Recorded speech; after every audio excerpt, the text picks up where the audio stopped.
Hukum Universitas Sumatera Utara, kelompok 3, Klinik Hukum Pidana. Di sini aku Sabrina Angelica dengan NIM 210200241 bersama dengan Halo guys, nama aku Alitia Valosia Begila Menurung dengan NIM 210200226 yang akan menjadi host kedua kalian. Dan aku Jocelyn Ho dengan NIM 210200235 yang akan menjadi host 3 kalian.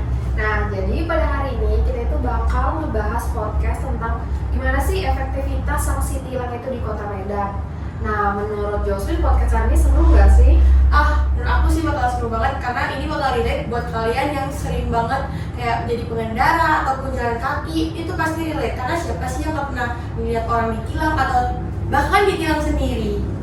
Bener banget Jocelyn. Jadi di podcast kali ini tuh bakal relate banget ya dengan kehidupan kita sehari-hari. Karena siapa sih nggak pernah kena tilang? Kalau Jocelyn sendiri nih, udah pernah belum sih kena tilang?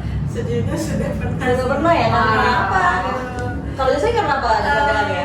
Karena lupa mengenakan seatbelt. Oke. Jangan ditiru ya. Kalau Sabrina sendiri pernah nggak kena tilang? Aku belum pernah sih, karena sebagai masyarakat Indonesia Contohnya Sabrina. Oke, di sini tuh berarti kita bakalan bahas mengenai gimana sih kepatuhan masyarakat ya, Sab. So, stay tune guys. Stay tune.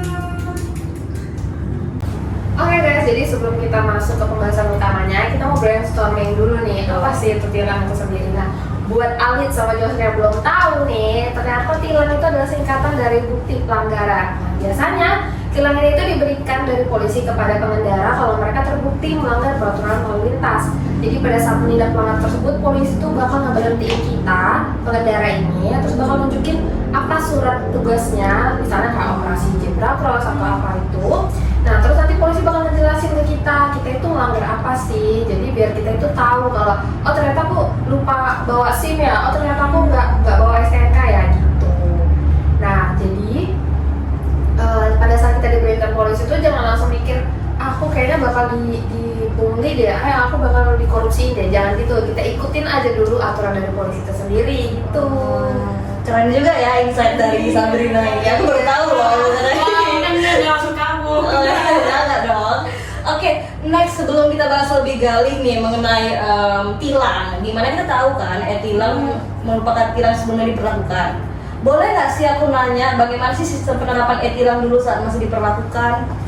Nih, buat yang belum tahu, jadi penerapan sistem tilang di elektronik itu ada 5 tahap nih. Yang pertama ada foto video lalu lintas. Jadi kalau kalian tuh lihat di lampu merah tuh ya, kayak ada kamera kelap-kelip, itu namanya kamera ATLE atau Electronic Traffic Law Enforcement. Dia itu dipasang, jadi bisa menangkap kita nih pengendara kalau kita terbukti melanggar gitu. Nah, kedua itu ada pelacakan identitas. Jadi setelah foto video kita ini dikirimkan ke Polda setempat, petugas itu akan mengidentifikasi bukti pelanggaran kita menggunakan ARE atau Electronic Registration and Identification. Nah, jadi itu bakal ketahuan tuh siapa pemilik kendaraannya dan kendaraan apa yang dipakai. Yang ketiga tuh ada surat pelanggaran. Nah, jadi ketika identitas kendaraan sama pengendara itu ditemuin, petugas akan mengirimkan surat cinta atau surat cinta ke alamat pemilik kendaraan untuk memastikan pelanggaran dilakukan. Jadi pada saat dikirim surat itu tuh si pelanggarnya itu nggak bisa kabur karena gimana kan udah terbukti melanggarnya gitu kan. Terus bakal ngelakuin konfirmasi tahap keempat nih ya. Jadi pada saat kita udah menerima surat konfirmasi nih, kita itu harus buru-buru ke petugas setempat, yaitu Subdirektorat Penegakan Hukum. Itu dalam jangka waktu tuh maksimal 8 hari.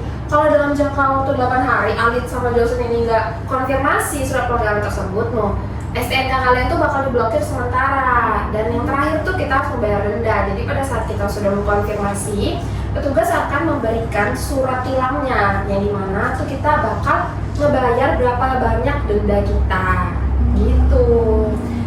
Nah, sebenarnya tuh aku penasaran sih gimana sih sanksi denda tilang itu. Dari yang kita lihat kan kalau dari sini tuh sebenarnya sanksi tilang tuh lumayan, karena pertama SIM kita ketahan, STNK juga ketahan, terus kita harus bayar denda. Nah, sekarang mau dengar deh, menurut Jocelyn tuh efektif gak sih sanksi tilang dan pelanggaran berkurang atau sama aja? Sebenarnya sih kalau dilihat dari jumlah denda ya Sab, yang harus dibayar kita ditilang tuh lumayan besar loh guys. Jadi kayak buat yang belum tahu berapa sih jumlah besar denda tilang ini, Nah, aku bakal sebutin ya, denda tilang itu pelanggaran di Indonesia tuh bervariasi tergantung jenis pelanggaran nih. Kalau yang pertama nih, kalau yang 150.000 itu antara lain kalau kalian mengemudi dengan mobil tanpa sabuk keselamatan seperti aku kemarin ya. Jangan ditiru. Dan mengemudi sepeda motor tanpa helm. Dan kemudian itu mengemudi mobil tanpa perlengkapan standar seperti ban cadangan, segitiga pengaman, dongkrak, pembuka roda, peralatan pertolongan pertama, dan yang terakhir itu menggunakan plat nomor yang tidak sesuai dengan STNK. Jadi kalian jangan ya aneh-aneh ya atau platnya ya. Nanti kadang ada yang tahap aja aku lihat di itu. Oke, yang kedua tuh pelanggaran yang dikenai denda 500.000 nih. Biasanya tuh agak berat ya, atau kurungan penjara maksimal 2 bulan antara lain. Yang pertama tuh melanggar rambu lalu lintas, yang kedua melanggar marka jalan, dan yang ketiga nih melanggar ganjil genap. Kebetulan Medan belum ada ya ganjil genap, jadi belum ada. Dan yang next itu melanggar keabsahan STNK. Terus yang terakhir melanggar batas kecepatan yang berlaku. Dan yang ketiga, ini tuh udah kayak berat banget ya. Pelanggaran dikenai denda 750.000. Itu tuh kayak mau jajanku ya seminggu sebulan ya. Ada kurungan penjara maksimal 3 bulan. Antara lain tuh berkendara sambil menggunakan ponsel. Jadi kalian jangan ya tiktokan di mobil tuh sambil berkendara tuh jangan. Jadi 750 termasuk penjara loh. Terus yang terakhir tuh pelanggaran yang paling berat ya kalau bisa dibilang tuh. Pelanggaran dikenai penjara minimal 6 tahun atau denda kategori berat dengan nilai maksimal 2 miliar. Ada yang bisa tebak nggak apa itu yang berat itu? Alita Rasa. Nah, Apa ya? nonton ada bisa tebak? Coba komen di bawah. Yang terakhir itu drum rolls menggunakan plat nomor khusus atau rahasia palsu misalnya. Jadi kalau misalnya nih kan kalian pasti sering lihat nih ya yang kayak plat nomornya tuh 805 yang kayak gitu 888 gitu. Jadi guys, selain denda, pengendara juga bisa loh masuk penjara. Jadi jangan ya anggap enteng, oh bayar-bayarnya enggak guys ya. Kamu juga jangan dong. Iya, aku sudah trauma ya.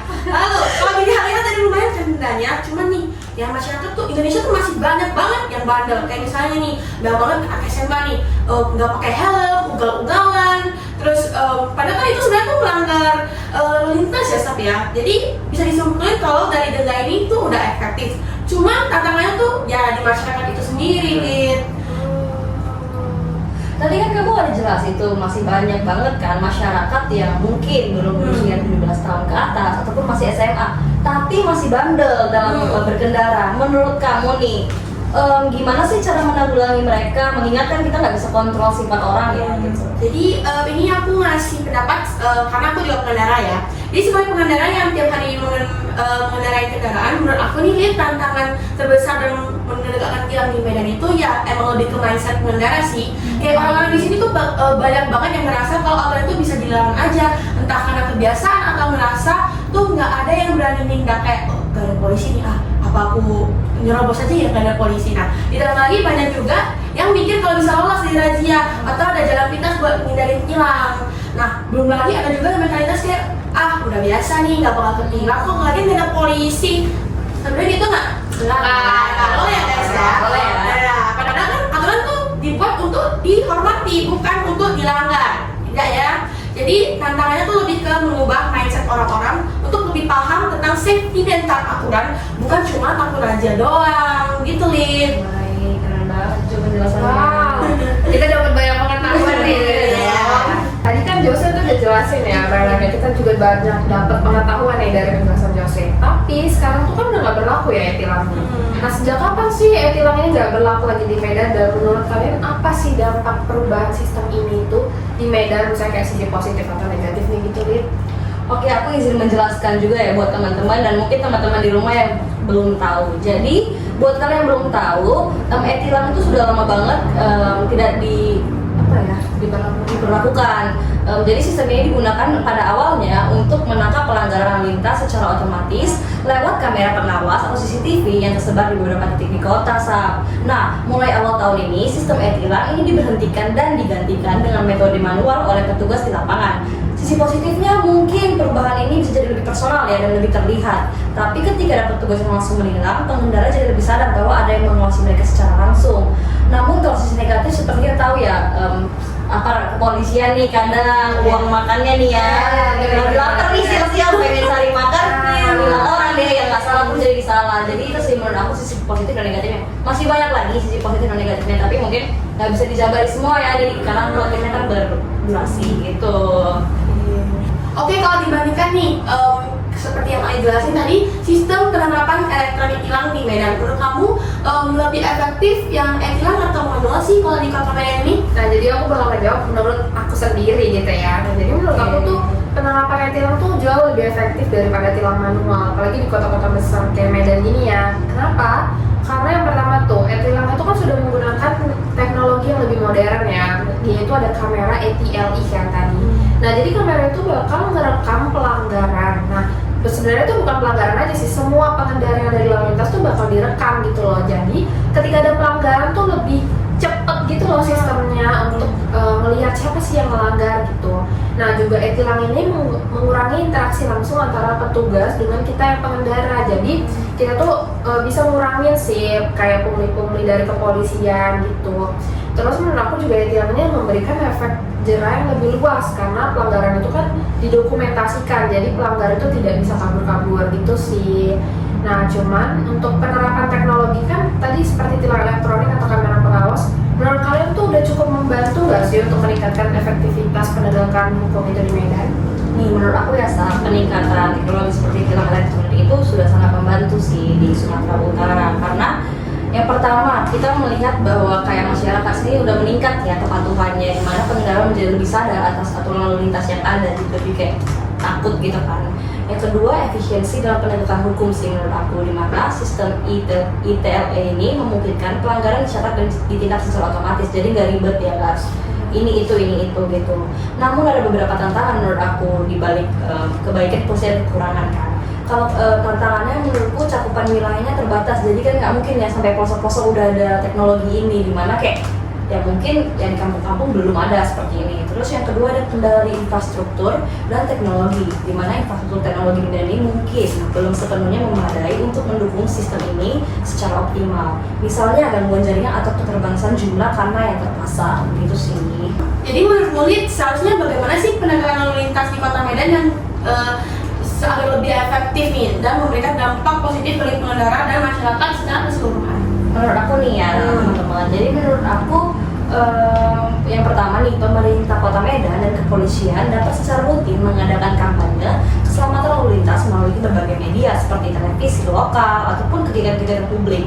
Yang kedua, memasang kamera pengawas di persimpangan utama dan titik rawan pelanggaran untuk memantau dan merekam pelanggaran secara real time teman-teman. Jadi di mana datanya dapat langsung terhubung dengan sistem e-tilang untuk menghindari potensi penyalahgunaan kewenangan oleh petugas. Yang ketiga, infrastruktur yang memadai adalah kunci untuk menciptakan lalu lintas yang tertib, di mana Kota Medan perlu perbaiki jalan yang berlubang, di mana kalian tahu dong mobil bisa kempes di mana-mana karena ya jalannya rusak banget gitu loh. Yang keempat, merata dalam zona parkir di sepanjang jalan utama dan pasar tradisional untuk mencegah hamparan lalu lintas, di mana itu hal yang sangat kalian tahu kan, kadang mau parkir jadi payah karena jalannya sempit banget gitu. Itu sih yang Medan masih kurang dan harus tambahkan di depannya.